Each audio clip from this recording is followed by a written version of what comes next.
játék összeköt, ami azt jelenti, hogy ne arra figyeljünk, ami szétválaszt bennünket, hanem ami összeköt bennünket, és ennek a legfontosabb fizikai megvalósulása egy ilyen játszótér.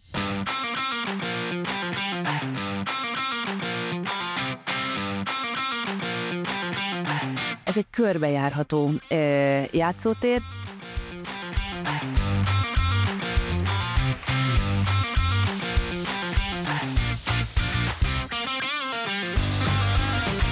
A befogadó játszótereknél külön segítő elem a tematizálás.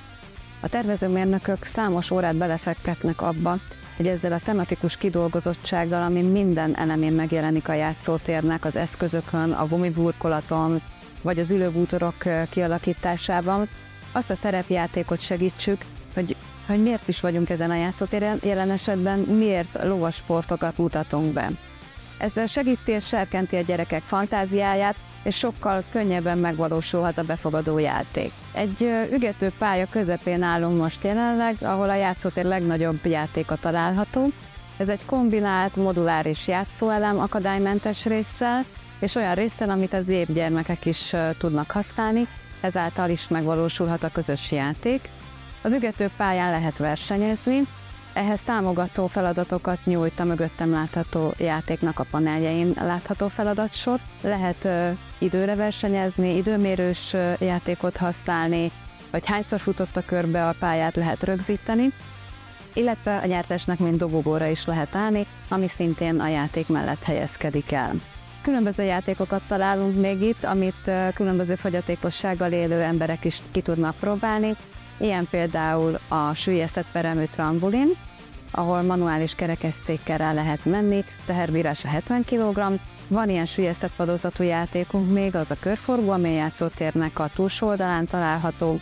Kis kuckó, amiben szintén kerekesszékkel be lehet menni, meg lehet benne fordulni. Minden játszóelem olyan magasságban van, hogy elérhető legyen a kerekesszékes kisgyermek részére, illetve ez az elérhetőség, a magassági pozícionálás nagyon fontos még a szócsőjátékpárunknál, illetve a homokozó tálcáinál, és vannak olyan játékok, amik nagy mozgásúak, például a hinták, amiből több fajtát is találhatunk itt a játszótéren. Van a hagyományos kis pillehinta, ez mondjuk nem akadálymentes játék, rugós játékként még lovacskák szaladgálnak a pályák körül.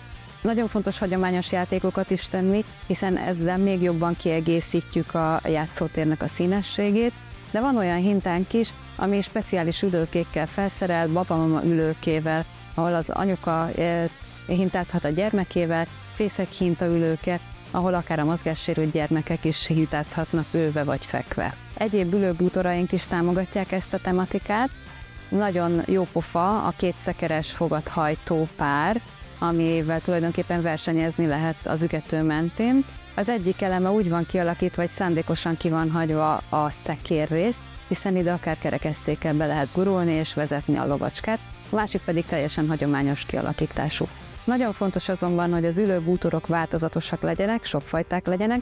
Az előbb említett fogathajtó szekerek ilyenek, illetve a lelátón is nagyon sokan foglalhatnak helyet, de vannak még kis piknikbútorok a helyszínen, ahol egy-egy szendvicset el lehet majszolni, illetve van a legmodernebb technológiai wifi töltésű asztallal kialakított asztalkombináció, ahol padok és lócák helyezkednek el egy olyan asztal körül, ami napelemmel működik.